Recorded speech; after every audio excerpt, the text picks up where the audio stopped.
Challenge के साथ कहता हूं, जिस लड़की या लड़के को इस्लाम की मिठास मिल गई वो खड़े होकर खाल उतरवा देगा, लेकिन इस्लाम नहीं छोड़ेगा। जो जा रहे हैं इस्लाम छोड़ के, सच ये है वो आए नहीं थे इस्लाम, आए नहीं थे इस्लाम में। कभी पढ़ तारीख इस्लाम की, हजरत अब्दुल्ला इब्ने जुबैर, सुभान अल्लाह सुभान अल्लाह।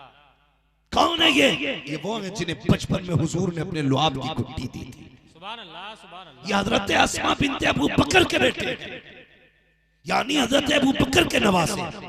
जब यजीद ने करबला वालों को शहीद किया, मदीने पे चढ़ाई की, यही अब्दुल्ला इब्ने जुबैर जब इनके पास लश्कर गया, सुनने में बहुत गौर से, इनके पास गया, कहा बैत कबूल करो, तो कहने लगे जब मेरे इमाम ने बैत कबूल नहीं की तो गुलाम भी बैत कबूल नहीं करेगा। चंद सिपाही थे, सुबह से लड़ाई होते होते शाम हो गई, मगर जानते थे इसके बाजुओं में ना हुजूर के लुआब का असर है। क्या बात है, तलवार से तलवार नहीं गिराई जाएगी, मगर कहां तक लड़ते, बाजू थक गए, सिपे सालार आके बढ़े। उसने कहा सुनो चलो ऐसा करो, तलवार रोको, सौदा कर लेते। कौन सा सौदा? बहुत गौर से सुनना, कौन सा सौदा? कहा सुनो, तुम हमारी मान लो, हम तुम्हें सल्तनत देंगे, हुकूमत देंगे, जाओ जान बख्श देंगे। तो माँ जिंदा थी, 120 साल उम्र हज़रत अस्मा बिनते अबू बकर की लगभग उस वक्त थी, और आपकी उम्र भी तकरीबन 70 साल की उम्र थी। उस वक्त की बात कर रहा हूं, बहुत गौर से सुनो। इतनी लंबी उम्र के मालिक, तो माँ के पास गए, माँ ऐसे ऐसे बात है, लोग ऐसे ऐसे कह रहे हैं, तेरी क्या राय है? माँ ने कहा बेटे, जब हमारे इमाम ने हाथ नहीं फैलाया तो हम भी हाथ नहीं फैला सकते। क्या बात है, वाह वाह वाह। जब इतना सुना ना तो कहने लगे अच्छा माँ तेरी क्या राय है? कहा नहीं बेटे, मर जाना, हुजूर से गद्दारी नहीं करनी है।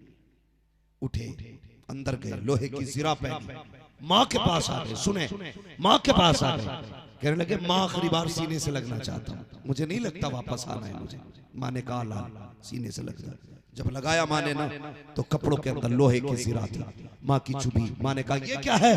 कहा माँ मैंने लोहे की ज़िरा पहनी है। किस लिए? कहा तू नहीं जानती, जब करबला वालों को शहीद किया, इन्होंने शहादत के बाद लाशों पे घोड़े दौड़ाए और लाशों को पामाल किया गया। माँ ये भी हो सकता है मेरी शहादत के बाद मेरी लाश पे घोड़े दौड़ाए जाएं। माँ ने कहा बस कर, ये बकरी की जिम्मेदारी नहीं है कि वो खाल लटक के उतारे कसाई या लटा के उतारे। अगर जान खुदा को देनी है तो फिर परवाह किस बात की है लाशों पे घोड़े दौड़े या लाशों का कीमा किया जाए? हमें तो खुदा से मतलब है, लाशों से मतलब नहीं है। माँ ने कहा जा, अगर मेरा बेटा है ज़िरा उतार के जा और दुनिया को बता दे मोहम्मद वाले जान देने से नहीं डरते हैं, उन्हें जान लेने से डरा करते।